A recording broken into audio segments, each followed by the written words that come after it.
Who's starting cold open today? Am I starting? Are you starting? You said you were starting. I'm starting. Okay.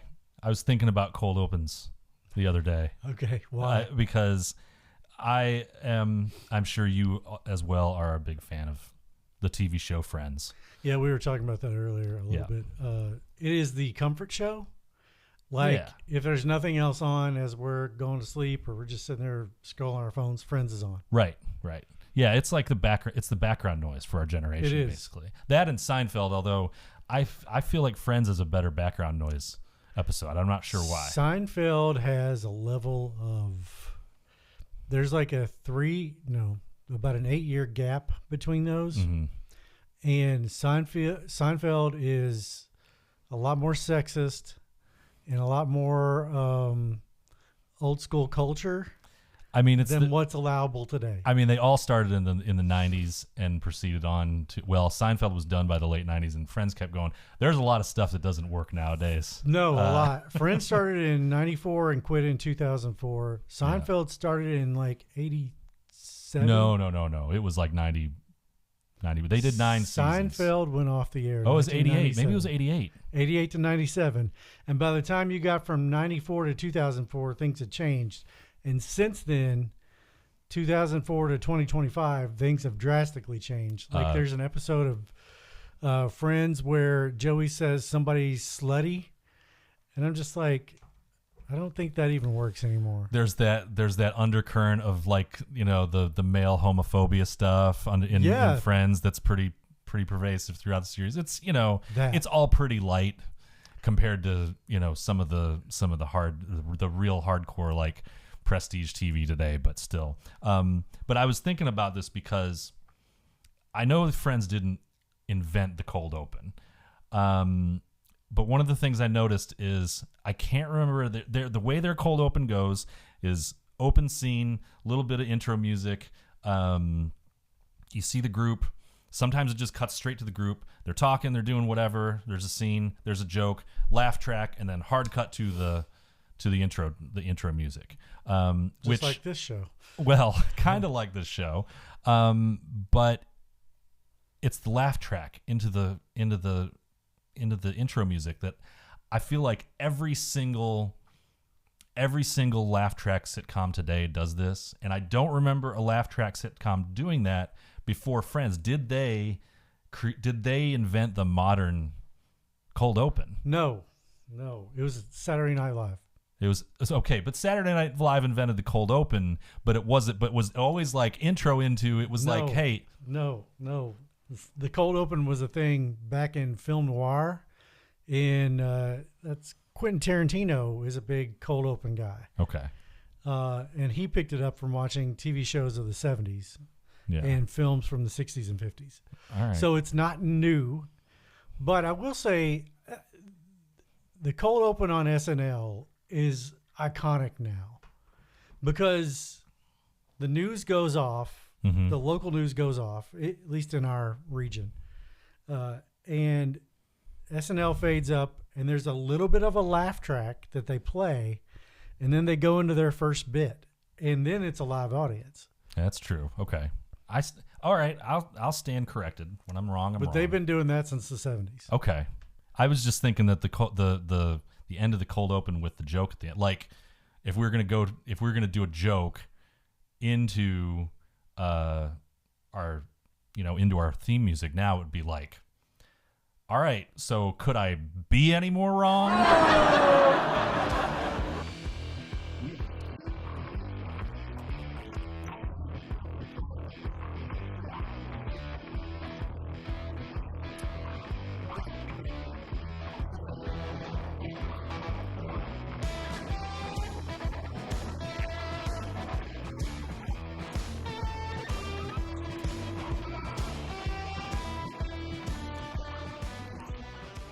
I looked at my FanDuel. Mm-hmm. I think this is the first time I can remember being 0 for a weekend.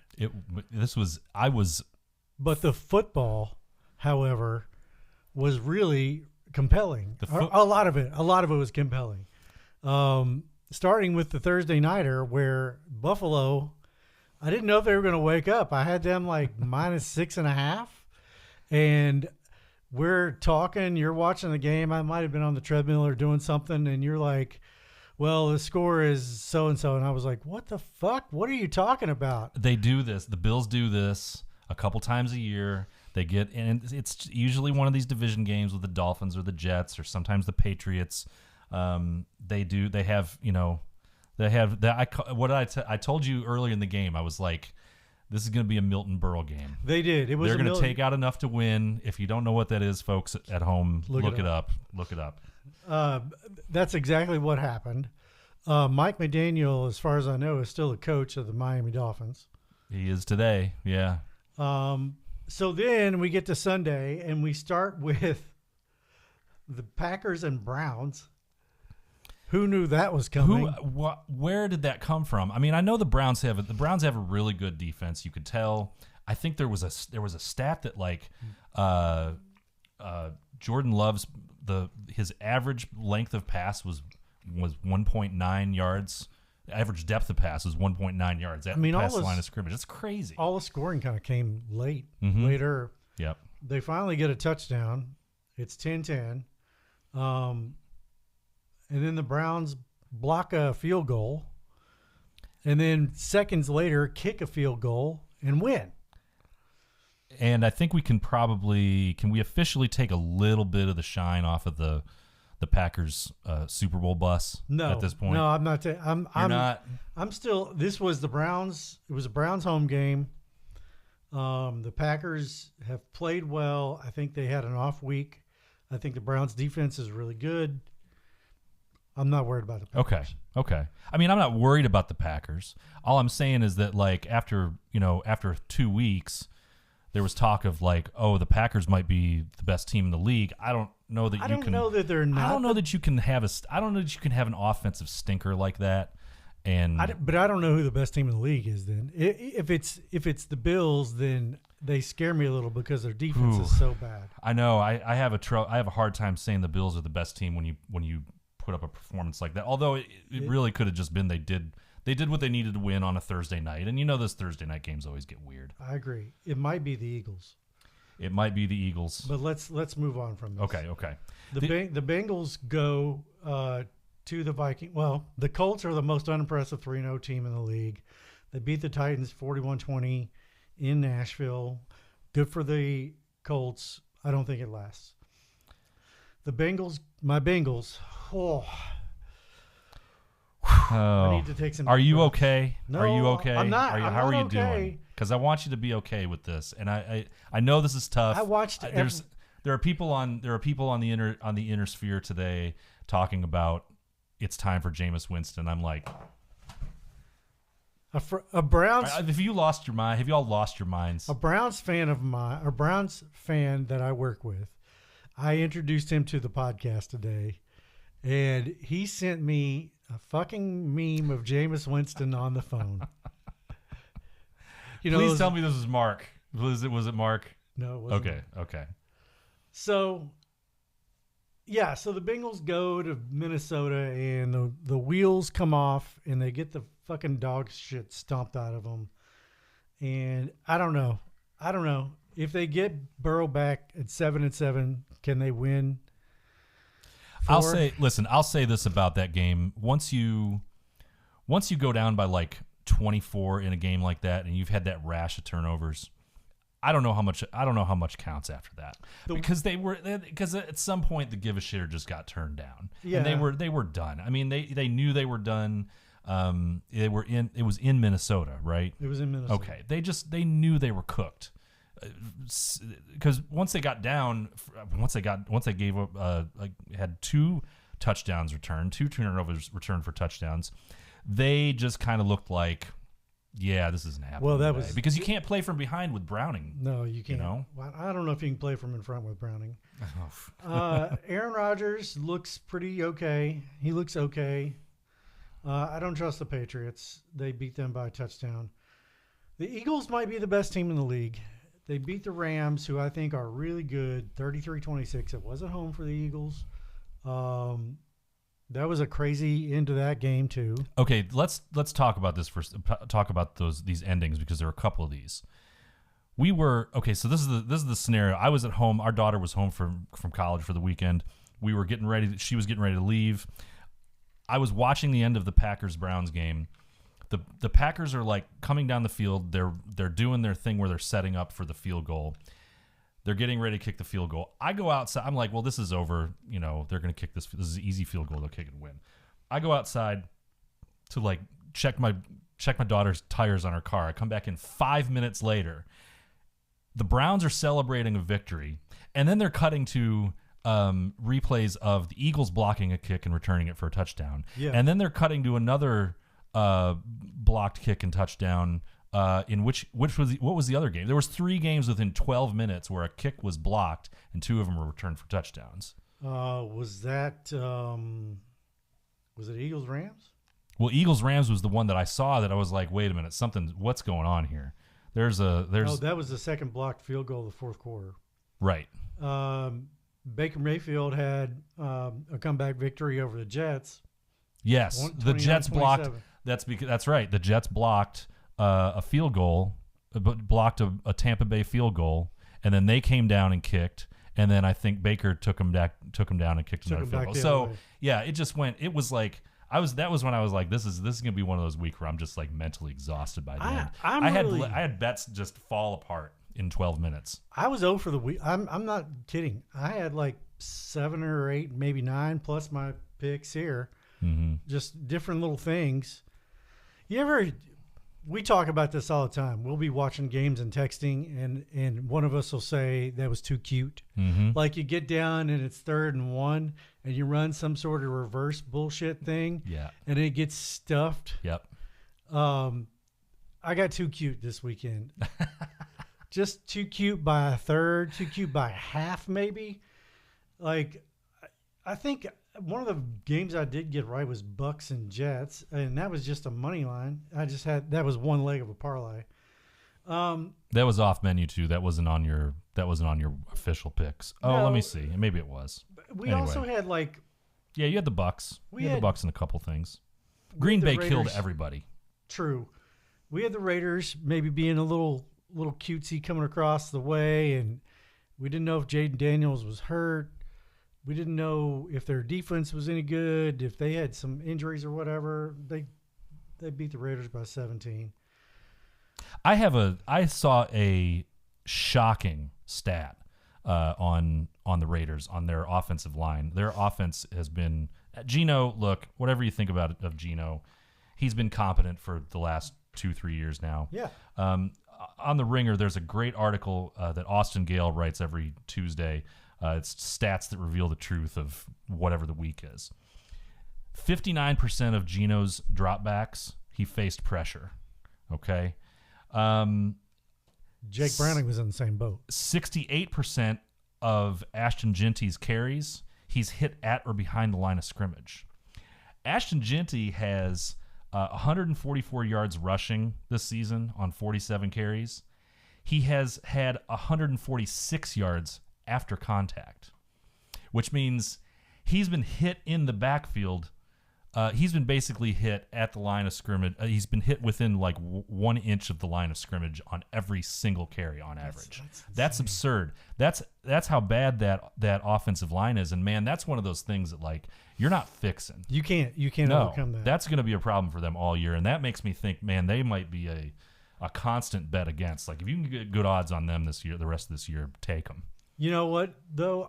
I was more than willing to bet against Marcus Mariota, and if I get a chance to bet against him this week, I will bet against him every time. You have to. He is the worst starting quarterback in the league today. Yeah. Now I know he's only starting because of injury, but he was bad in New Orleans. He's been not so good anywhere. I don't understand it. Yeah. Do you think? Is he worse than what Russell Wilson looked like last night in that Giants game?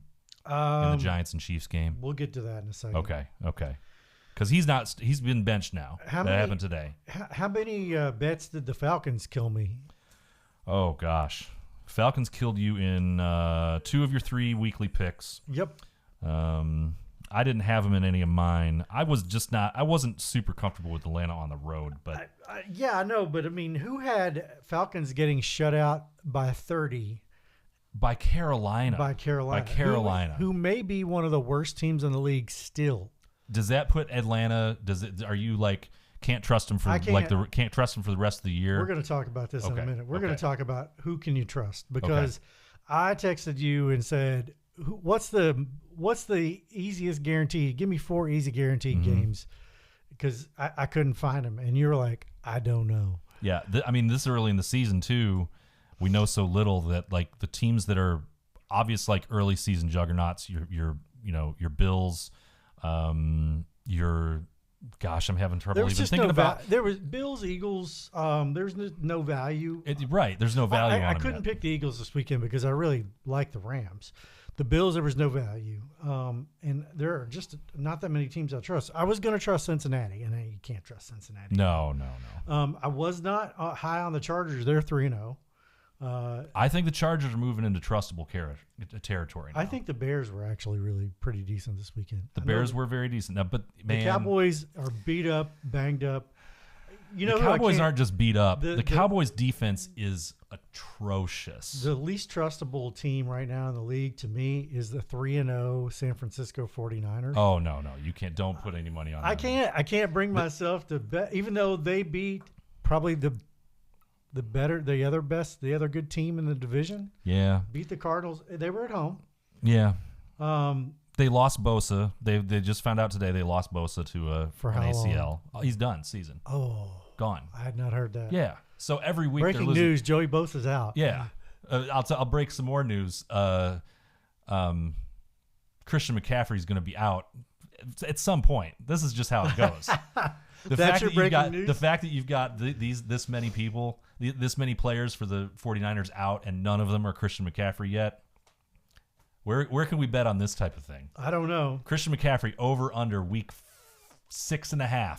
You want to go see Guido down by the dock. That's where you want to bet that. Well, they should have odds. How many games over under does Guido Christian McCaffrey play? Guido probably knows a guy that can get CMC out of the league if you really needed it. Oh yeah, I'm sure. Yeah.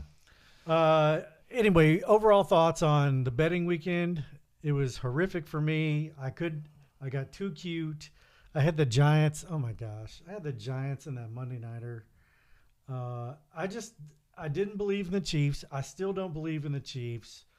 I had the Bears, but I felt scared. The Seahawks are pretty good. They beat a terrible Saints team. Man, did they ever. I think the Chargers are moving into trustable. I think the Broncos are still pretty decent, even though they're 1-2. That Broncos offense is not good. I don't care what the score says in that game. It was close. You're not a Sean Payton guy. I like Sean Payton. I just don't like how Bo Nix has looked in any of these games. He doesn't look good.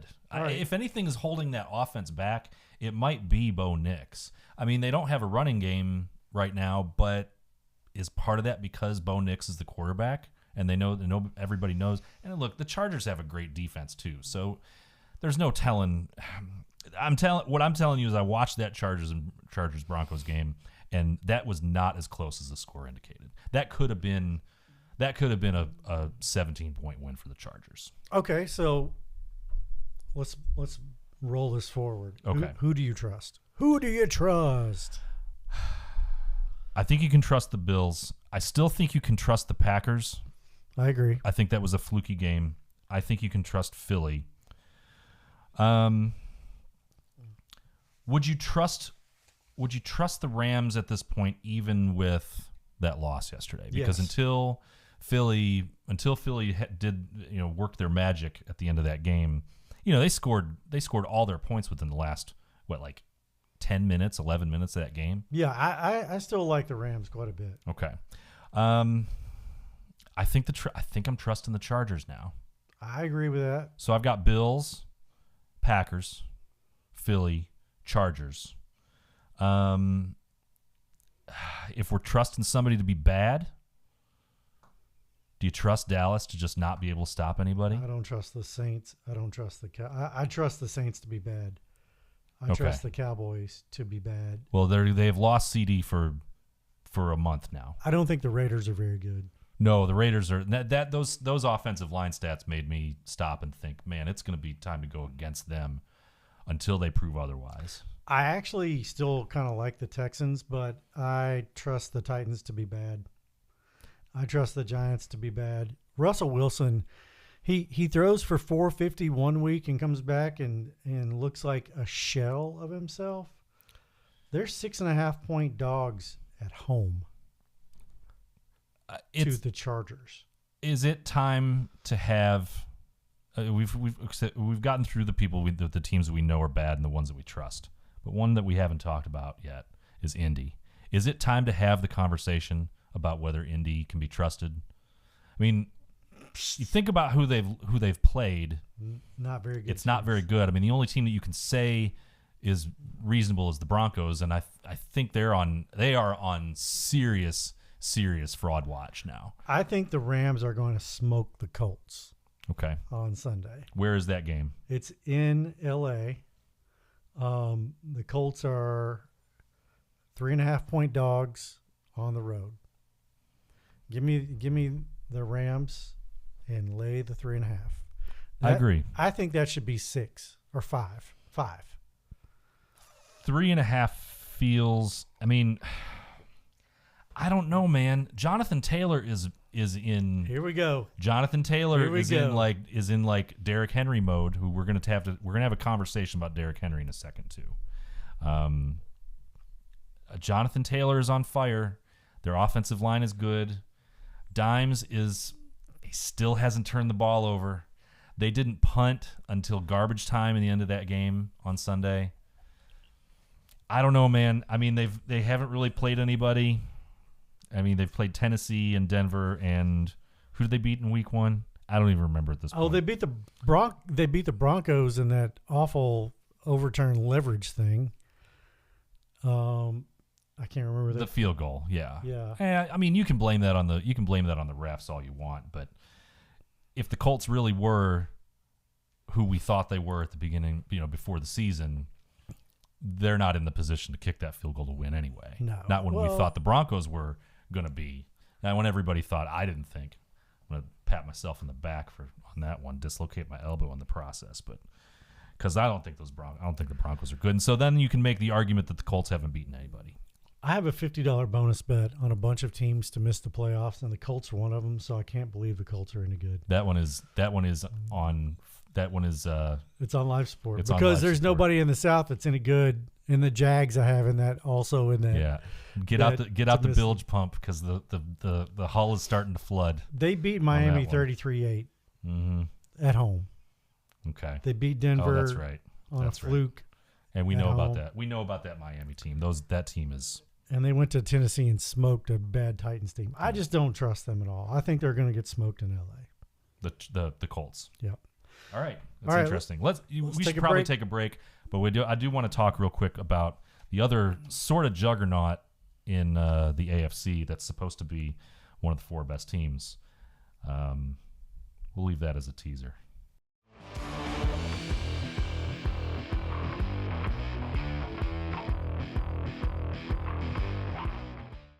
Are we ready to recap our picks? Do you even want to talk about this stuff?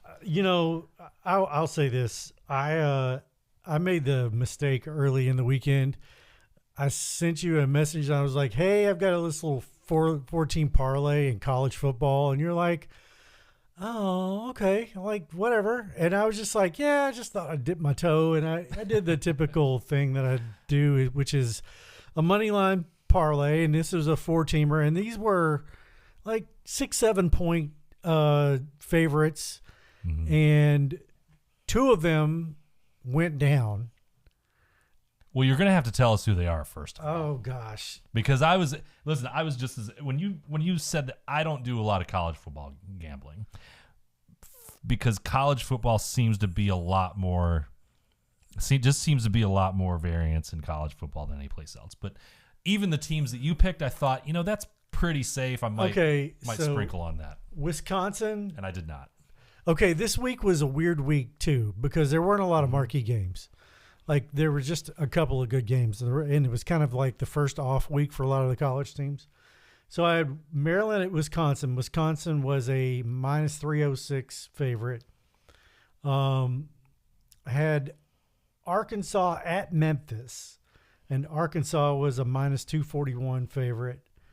I had Ole Miss, Tulane at Ole Miss, and Northern Illinois at Mississippi State, which was minus 1247. So that was my parlay. Those are pretty heavy favorites. Wisconsin got the shit kicked out of them by Maryland. They really did. And Memphis beat Arkansas. Yeah. So instead of just taking my beat down and moving did you away chase from it? I chased it with Wisconsin plus 15.5 because I thought there's no way that Wisconsin is going to lose by like 20 points, and that is exactly what they did. Yeah. So I picked up Wisconsin plus 15.5 and dropped another $10 on that. I should have just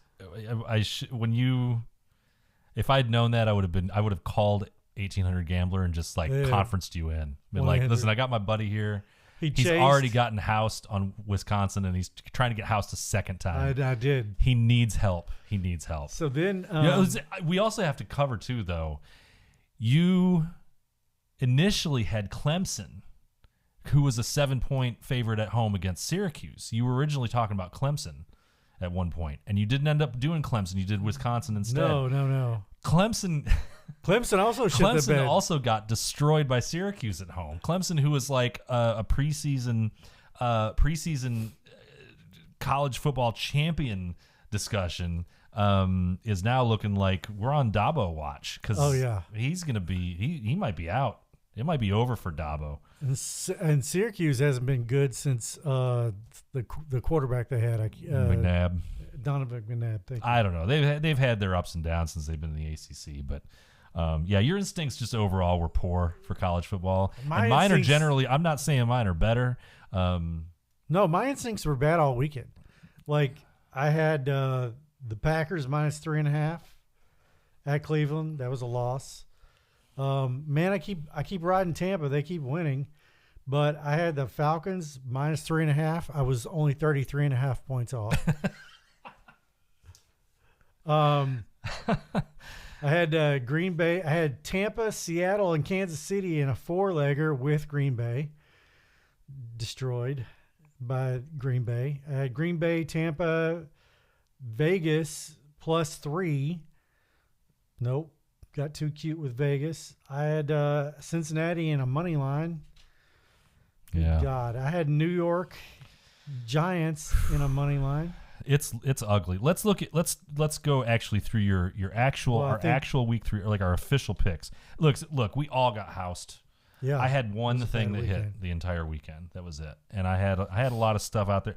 Green Bay absolutely destroyed. They reached into everybody's chest and pulled out their gambling hearts and held it up and said, "Look at it. Yeah. Look at it. It's still beating." I'm still way up on the other on DraftKings. I'm still way up there, but I can't even remember if I put a bet on there this weekend. But yeah, well, my pick that I hit was I took the Chargers and Seahawks money line at plus 109. I had 40 pesos on that. That was your double your money move on. That was double money move on. That was kind of the safe bet. Turns out should have done a few more safe bets.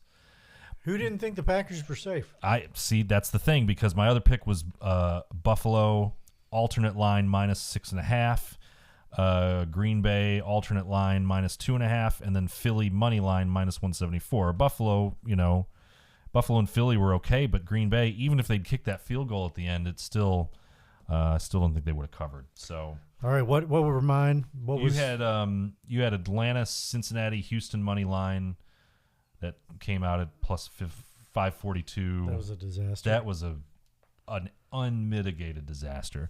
Buffalo, Atlanta. You had Buffalo, Atlanta, and Green Bay laying points plus a Tampa money line. We've already talked about Atlanta and Green Bay. And that was plus 334 that didn't hit. He also had Green Bay, Tampa Bay, Seattle, and Kansas City money line. And this is just an example of Green Bay. They just ripped everybody's guts out. All right. Well, I've got some all-new shitty bets coming right your way. Let's go for it because... here we are. This is our contest. We do 100 pesos a week. Okay. We can do as many bets as we want. And let's start with a 6-leg parlay. This is the who do you trust? Who do you trust? Do you trust the Joker like in the film Batman? This is the all trust 6-legger. This is the all trust 6-legger. Yep. Chargers money line, Texans money line, Lions money line, hosting the Browns. The Buffalo Bills are 16.5-point favorites over your New Orleans Saints. They're at minus 1,800. I've got Packers money line because I just hate Dallas. And I've got the Denver Broncos over my Cincinnati Bengals money line. That is 6 legs. I have 20 pesos on that one. I can't remember what I told you. 20. You have 20 pesos on that, and it is at, let's see, plus 268. Plus 268 for 20 pesos. Yeah. All right, let's hear one of yours. What on earth makes you trust Houston? I have to ask why Houston is in this. The trust is in the Titans being shitty. Okay. I can see it. It's on the road for Tennessee. I just don't think they're very good. I'll allow it. I mean, Houston is 7.5-point favorites at home, so I get it. I think that's too high, but I'm not going to take the points. I can't possibly take the points in the Titans. It may be. It may be. You've got 2 other picks left, but let's go. Let's trade off here. All right, go ahead. All right, I'm taking this. One of the things I noticed this week, we've got 7 home dogs in this week. Okay, so we have. I'm just going to run through them real quick. Arizona is a 1.5-point dog at home for Seattle. Tampa Bay is a 3.5-point dog at home for Philadelphia. Giants are 6.5-point dogs at home to the Chargers. Atlanta's 1.5-point dogs to the Commanders. That's 5, right? Chiefs are 2.5-point dogs at home for the Ravens, and the Cowboys are 6.5-point dogs to the Packers. I'm looking at this and I'm going, there's too many home dogs this week. There's some of these are going to hit. So this is what I'm doing. I'm taking 10 pesos each on 5 different home dogs. First, I'm going Arizona money line minus 102. Okay. I'm going Pittsburgh money line, not taking the points because the points are only it's only 2.5 points. I think the Steelers can win this outright over the Vikings. I don't think the Vikings are nearly as good as that crazy win over a stumbling Cincinnati team on Sunday. Yeah, I mean, they gave it to them. I think Pittsburgh wins that. I'm taking them plus 124. I'm taking Tampa Bay. I'm riding Tampa Bay, even though they're home dogs of the Eagles, and the Eagles might be trustworthy. They might be one of the 3 best teams in the league. I think they are. I'm still taking Tampa Bay at home because I think Baker Mayfield just has something going on. And then I'm taking Dallas and the points at plus 6.5. That's going to get me minus 102. And I'm also taking Kansas City plus 2.5 at plus 124. And I'm taking that because let's talk about, first of all, it's odd to have a plus 2.5. Oh, I'm sorry. That's not plus 124. The plus 2.5 is plus 102. I'm sorry. Minus 102. So this is great radio right here. What do we think of the Lions? They just beat. Well, let me talk. Well, let's real quick just hit on the Chiefs and the Ravens because both of those teams. I still don't like the Chiefs. That was one of the most difficult games to watch after that crazy weekend. Watching the Chiefs and the Giants last night, and the Giants didn't have a field goal kicker for some reason. I missed the why on that. It's weird, and Russell Wilson, like every long ball that he throws it's 5 yards off target. It's insane. He threw for like 400 yards the week before, and this week he throws for like 150, and he looked bad. Yeah, but he threw for 400 yards against the Cowboys. I know, We've seen what the Cowboys can do to revitalize a career. Okay. Kansas City, on the other hand. All right, I teased with you earlier. I know this might get a little rambly. I teased with you earlier a concept. Okay. That I said was going to make a lot of people mad. All right, let's hear it. So Russell Wilson, started off his career pretty hot. Went to 2 Super Bowls within his first 3 years. Won 1 championship, and then was really good in the MVP discussion for a lot of years until he turned about 30, 31, and then the cracks started to show. Yeah. When he didn't have the great defense across from him anymore, and he didn't have all the weapons. He didn't necessarily have as many good weapons as he had. You know, he didn't have Marshawn Lynch anymore. He didn't have Pete Carroll He didn't have Pete Carroll. Well, he had Pete Carroll, but he had late-stage Pete Carroll, which we're now starting to see in Vegas. And then all of a sudden it was clearly falling off. And I'm just gonna propose a theory that there's another quarterback out there that had a lot of success early on, went to some Super Bowls, won some titles, and now all of a sudden doesn't have as many weapons across from him. Coach is getting old, doesn't have the defense on the other side of the ball. Is it Patrick Mahomes? Patrick Mahomes is 30 years old. I'll just borrow this from the Bill Simmons podcast. Hats off to the Simmons cast. The 2 of the Chiefs receivers are people that the Patriots waived this year. Cut. I heard that. I heard that as well. So, but the point remains. Mahomes has fewer weapons around him. He doesn't have the great defense on the other side of the ball. Offensive line is struggling. That was one of the things started happening in Seattle with Russell Wilson. I'll give you one more thing. I'm not saying that Patrick Mahomes is I'm not saying that Russell Wilson is equal to Patrick Mahomes. I will just give saying you, watch it. I'll give you another theory. Let's be careful. Once you pay a quarterback $1 gajillion and you pay 1 or 2 other players on a team $1 gajillion, the ability for that team to compete goes down exponentially over time. I would agree with you, except when you look at Mahomes' contract, he's like the 7th or 8th highest paid quarterback. Like his deal is actually not cap restrictive, and they can manipulate all these contracts in the NFL are fake. It's a lot of money. It's a lot of money, but I don't know. To me, Mahomes looks frustrated this year. I'm not saying I thought he's he getting ready looked frustrated last year. I didn't think that they were ever good. Then they went to the Super Bowl. Yeah, it was weird. Well, and they get the shit kicked out of them. And they won all those one-score games. Oh, that's why I didn't believe in them this year. That's why we said in the very first weeks of this podcast that I didn't believe in the Chiefs, and I think it's been borne out. Well, that's all I'm saying. Beating the Giants on Monday night did not do anything to dissuade me of that opinion. Well, I just wanted to throw it out there. Let's roll on with the picks. I just wanted to throw it out there. Go with your picks. Russell Wilson, possibly a mirror image, a funhouse mirror version of Patrick Mahomes. All right, just let that hang in the air. Moving on. 3-leg parlay. My second pick of the week is a 3-leg parlay. I'm taking the Rams -3.5, laying the 3.5. The Chicago Bears at the Raiders. They're -106, and the Green Bay Packers at the Cowboys.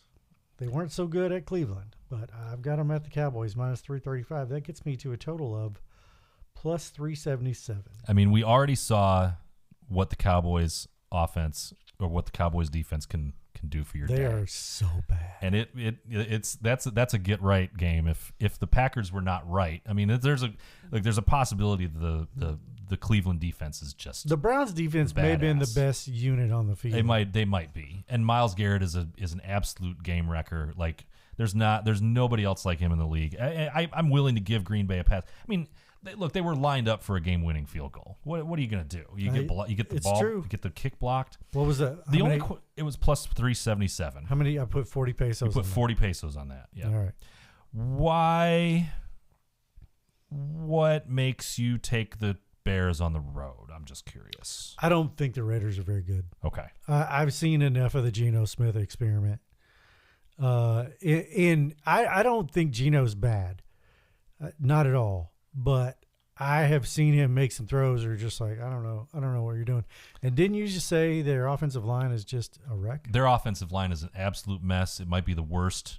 It might be the worst offensive line in the league because Genty's not getting any Ashton Ginty, whatever you want to say about his college stats and how they were gaudy because he wasn't playing against top level D1 competition. I get it, but I've seen plays where that guy looks like he's some combination of like Bo Jackson and like Thurman Thomas. Like he's just he has plays that are absolutely electric. He's getting hit behind the line. That's not his fault. No, I mean that just doesn't come down to anything he's doing. Geno's getting pressured on. He's getting pressured. They have all these weapons. They've got Brock Bowers. They've got Ginty. Geno's shown in the last few years that he's kind of grown up. I don't think it's the fault of anything else besides that offensive line. And I agree with you. I think this is a good place for Chicago to come in with. They're kind of feeling themselves a little bit. I'm watching the Bengals game on Sunday, and the first thing you notice is that Jake Browning is never able to like step up and just make a throw. Right. Like I can't remember maybe 3 or 4 plays where Browning just was able to sit in the pocket for a second, make a read, make one more read, and then throw. It never happened. And I have that much more respect for Joe Burrow because he's working behind the same offensive line. But, when you don't have time to throw, when you are having to make a move before you even get to the line of scrimmage, that's just never a good combination. Nothing's on schedule. So if I can bet against, yeah. If I can bet it against an offensive line that is in shambles, I will. Well, and we know that Minnesota defense it's been pretty good the last few years. I mean, it's not as good as it was like 3-4 years ago. No, but it's still pretty good. When you put the ball on the ground and, when you throw pick sixes. Yeah. Well, and I think the Bengals, once they went down a couple scores, they got a case of the fuckets. All right, what else you got? All right, here we go. I'm taking a little kind of get right kind of pick here. I've got a money line parlay of the Rams minus 186. They are, what did we say? They're at home for the Colts. I don't trust the Colts yet. The Colts are 3.5 point dogs on the road, and I think this is one of those games where they finally bump up to big boy football after playing 3 teams that might not be very good, and getting a little lucky. And Jonathan Taylor is being Jonathan Taylor again. But I still think that this is a wake up call for the Colts on the road at the Rams. So I got the Rams, the Packers at minus 335, and Denver minus 355 over the shell shocked Cincinnati Bengals. That gets me to plus 155, and then I'm putting 30 pesos on that. All right, my last pick is a 4-leg parlay. This is the all trust, the mini trust. This is the Chargers minus 290, the Texans minus 335, the Lions minus 500, and the Buffalo Bills circle the wagons at minus 1,800. That gets me to plus 121, and I've got 40 pesos. Is it 20 pesos on that one or 40? 40. Yeah, 40 pesos on that one. This is interesting because you basically, what you did is you took your 6-legger and you cut off Green Bay and Denver. There you go. So you're basically saying I'm going if there's anybody that I'm worried about, maybe it's Green Bay or Denver. Once bitten, twice shy, I guess. It makes sense. I like the move. Because you can lose that first big one and you've only got 20 on it, and then you hit the smaller version of it and you make that money back and then some. Well, next week I may do some singles. I'm 3 weeks in a row. I'm like 2 for 9 or 2 for 8 or something. So it might be some time just to do some singles, make a few bucks on each bet and move on. I just know that. Do you want to update the numbers in the contest? Yeah, I want to just say real quick. I know when there's this many home dogs, some of them you're going to hit some of them. It's very rare to have 7 home dogs in 1 week. Last week, let's see. I hit 83. My one bet that hit. We already updated the picks. The actual score, I mean, listen,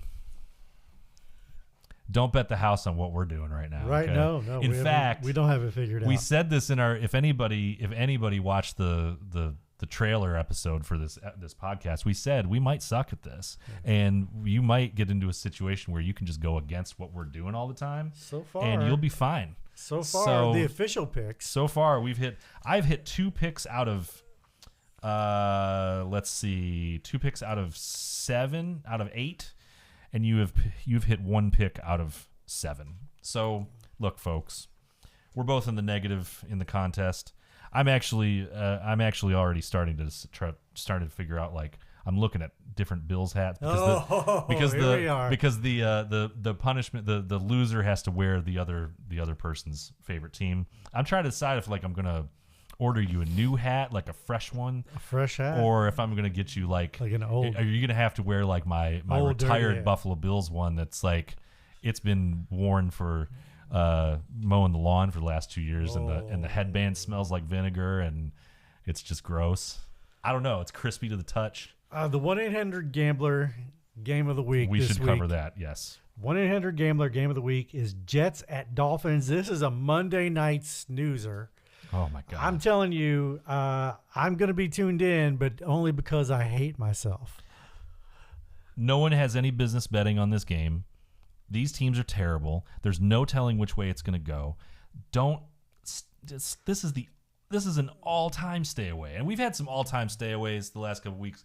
This is an all-time stay away. If you better actually call 1-800-GAMBLER and run your picks by them first so they can say no. Yeah, right. No. No touching. The Dolphins are a 2.5-point favorite. Yeah. That's got to be one of the worst Monday night games in the history of Monday Night Football. How did anybody decide like it should be 1.5? I mean, what's the home? Why what's not the home make field it advantage nowadays? 1.5? 3, 2, 2. God, I don't even want to know that game is happening. Yeah. All right. When we come back after the break, we're gonna have best thing, worst thing that you saw this week. We'll take a look at a couple of other things and some news in the Bengals football world.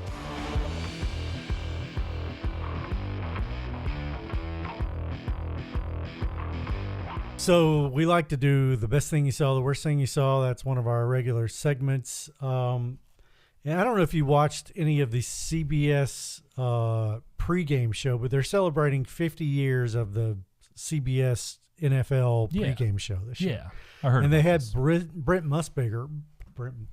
I can't speak. Brent Musburger back in the studio, and all of the hosts dressed up like they were from the 70s, which that was kind of goofy. So you had,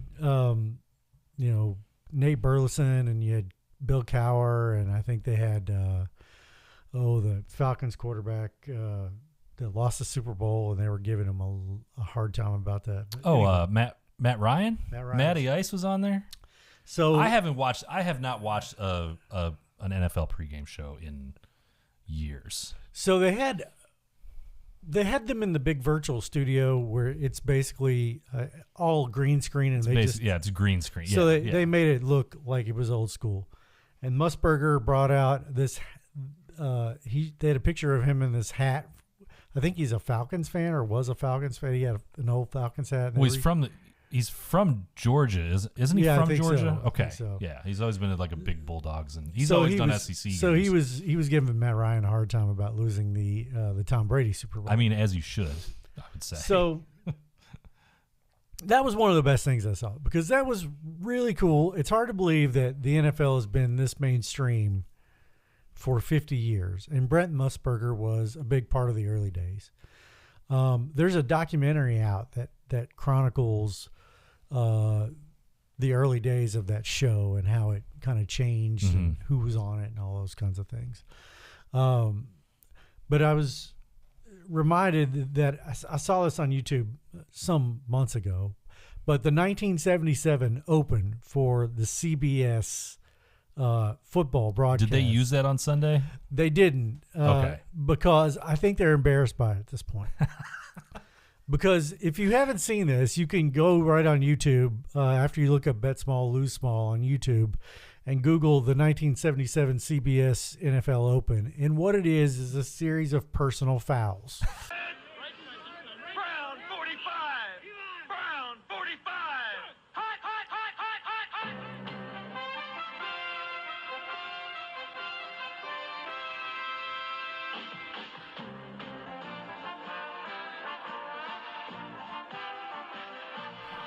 And that is what they're promoting for the football game in 1977.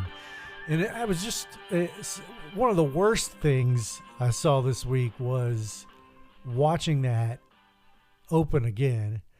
And literally there's a guy getting slammed on his head. There's a clothesline.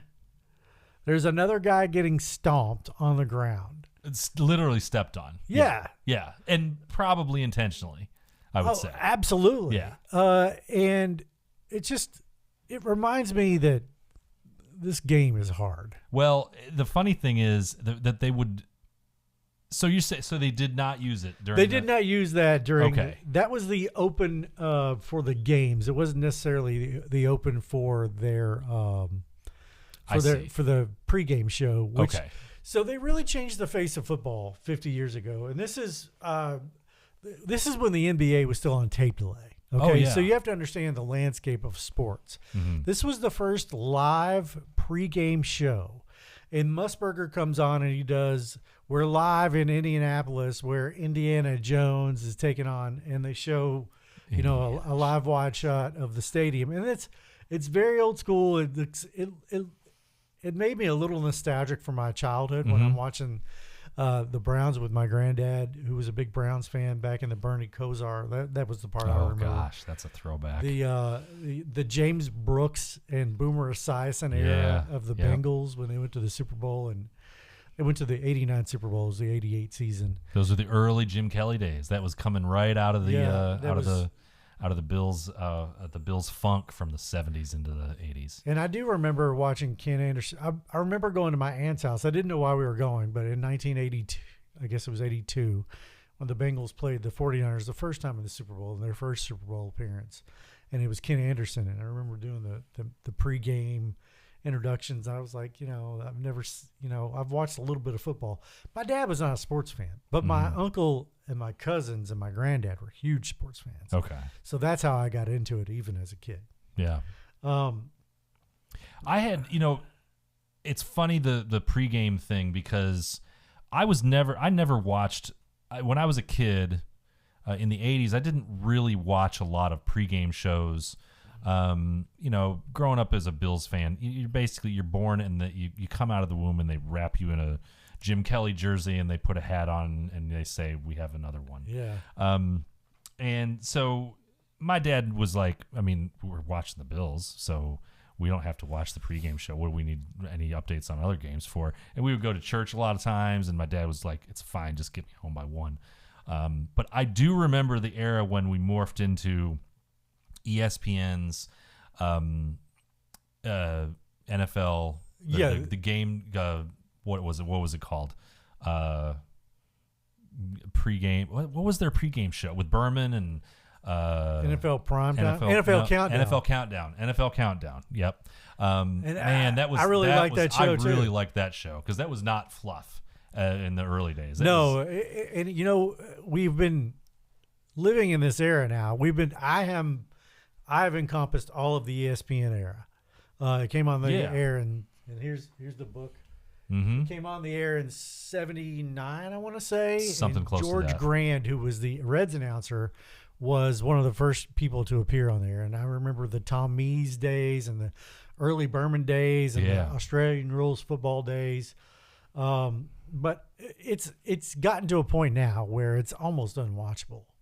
It's funny that they did too much. It's funny that they did this, like, these shows. You're right. These shows have kind of become a caricature of what they used to be, and it's interesting that they did something as gimmicky as like putting on wigs and using the old 70s set, because it's like it's an example of the kind of spectacle bullshit that we're doing on these pregame shows. You don't have to watch these pregame shows at all anymore. No, they're really terrible. don't. There's nothing that you're getting from those that you can't get from going on ESPN and reading some previews and going on The Ringer and going on Pro Football Folk. All those different things that you can look at now. You don't need those pregame shows, and they're basically just making it a clown show at this point. And I don't like, especially watching the Fox NFL halftime. Like I'm so tired of Terry Bradshaw fucking up, 4 or 5 sets of highlights. Yeah, it's horrendous. Yeah. Howie Long is very watchable. I do like him. Bill Cowher is whatever. Yeah. He's been doing commentary and studio work longer than he coached at this point. That's true. Yeah, that's true. You're right. They pushed Phil Simms off. Phil Simms was great.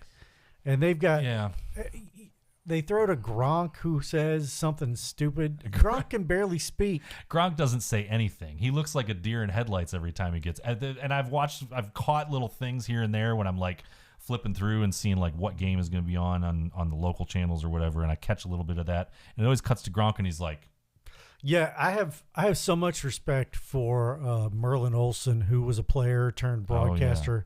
He was so good at it." Mm-hmm. John Madden, a coach turned broadcaster, was legendary. Mm-hmm. But I'm watching like Tom Brady super struggle. He's still not good. Oh my God. Tom Brady,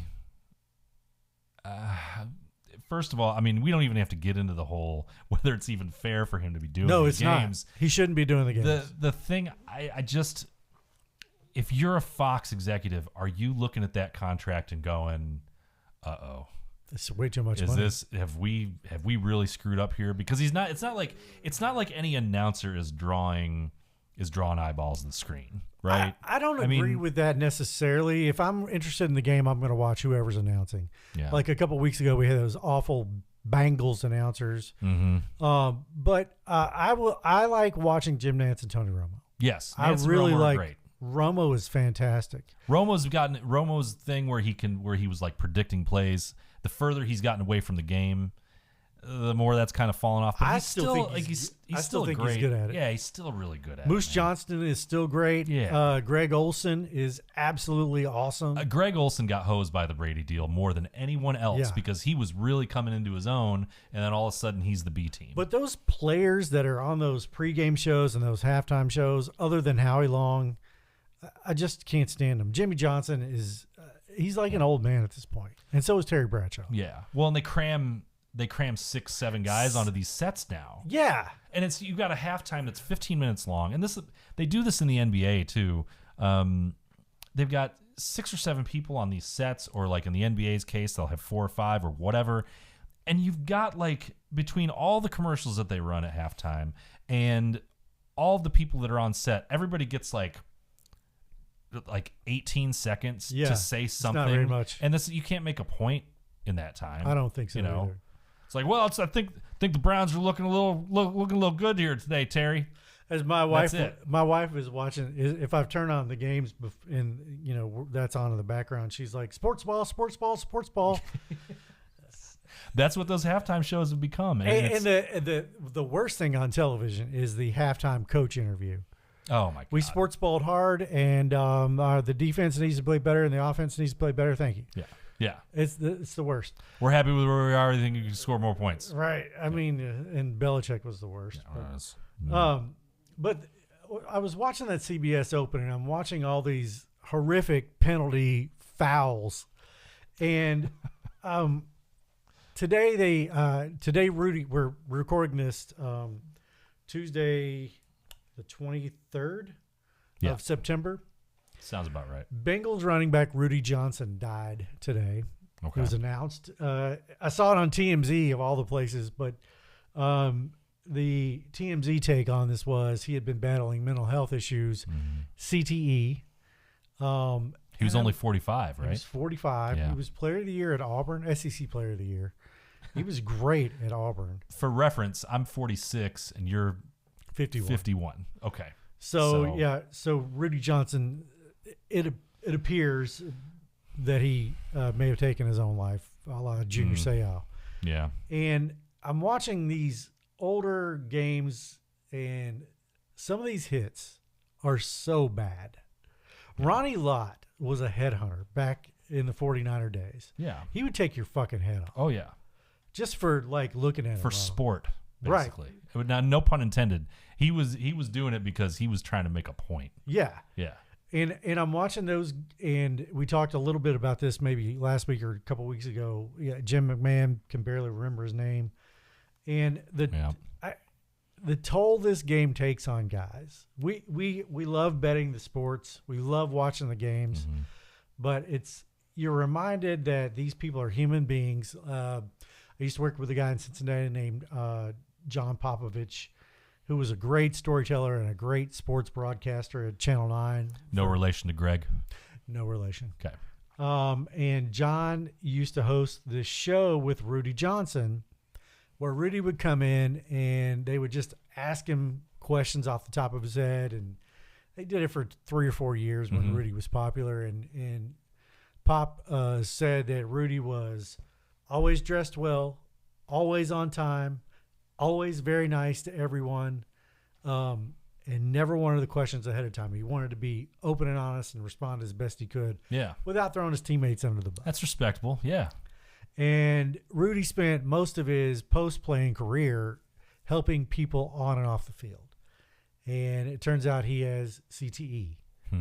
And it's just a reminder of, like, you see those old 70s things, what they're celebrating. Like, that is the open to their show. You sent me that link, and I watched the video, and I was like, every single one of these hits, and with the exception of maybe one, like, you're getting a 15-yard penalty, and then you're getting a letter, and then you're getting a letter from the league office, and you're writing a check on Tuesday. Yeah, you're getting ejected. Yeah. I think the game is cleaned up quite a bit now. Yes. I mean, there were a couple of years ago when we were like lamenting the fact that they instituted these new rules where receivers couldn't like be decapitated. The old jacked up segment on prime time kind of got squashed a bit. A little overzealous. A little kibosh on that. There were penalties early on that we were like, that's just football. Why can't they play football? Yeah. Well, now we know why. Right. Now we know why. Yeah. It's a good point. I mean, and they've changed the rules and they've made advances. And look, I don't enjoy watching football any less on Sunday than I did. I know I don't. In fact, I kind of like it more because with some of the rule changes, I love the kickoff this year. We were talking about this today. I love it. You don't have these guys. You don't have like every third kickoff somebody's getting helped off the field. And you are still seeing injuries. I mean, it's not like there may be some fewer, but there's not a ton fewer. Sure. You're still seeing Tua Tagovailoa taken off the field twice a year, every year, right, after a concussion. Yeah. But it's less. Yeah. And I think that's good for the game. Yeah, it is. The football is faster. There's more scoring. It's just more interesting. I think it's more interesting to watch now, and it does feel safer to me without losing quality. So we were talking about that's from one old show to another. We were talking earlier. Why do we like to watch the old shows? Changing topics altogether. Well, why are we? What are your comfort shows? What are you watching right now? Well, right now, like middle of the day, I come up for lunch and I'm just popping on Friends.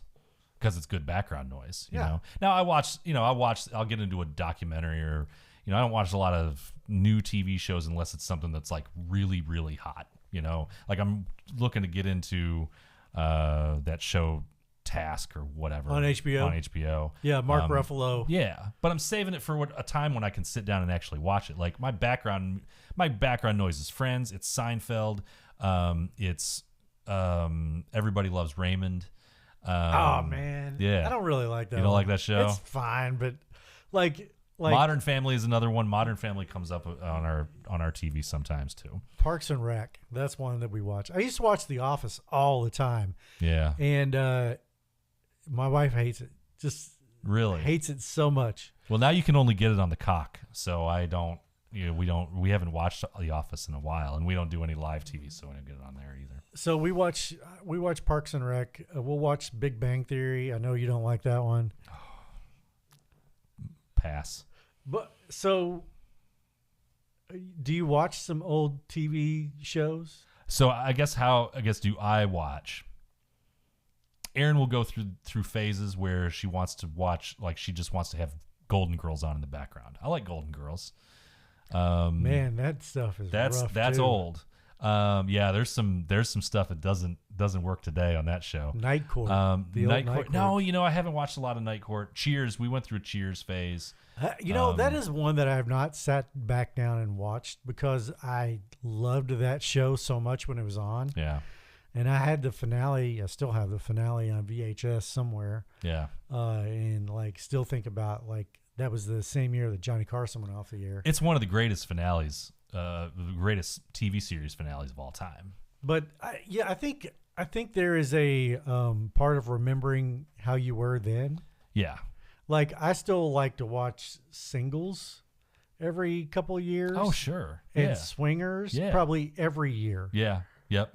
Yeah, I agree with that. That's I heard a comedian once say that every dad you can tell what the best years of their life were in what decade because they just keep dressing in those same clothes forever. I try not to do that so much, but I think look, we're sitting around here in flannels and and t-shirts. So, we might be going, we're good. We don't do that. 90s. It was good.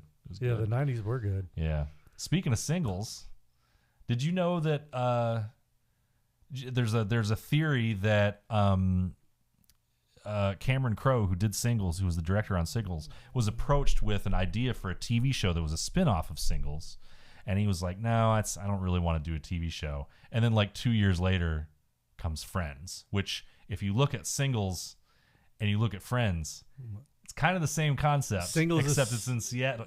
Singles is set in Seattle, yeah. And then but same kind of thing. There was a movie. Cameron Crowe actually admitted to that on a podcast. I think it was on Bill Simmons. It might have been a different one, but he had actually admitted, I think that was I might have fucked that up. Yeah. I mean, Cameron Crowe's doing fine, but he's not doing Friends fine. I mean, I watched Almost Famous the other night. At least an hour and 15 minutes of it. That movie is so good. Yeah. So good. Anything else we got? Anything else we need to cover? I don't know. I think we've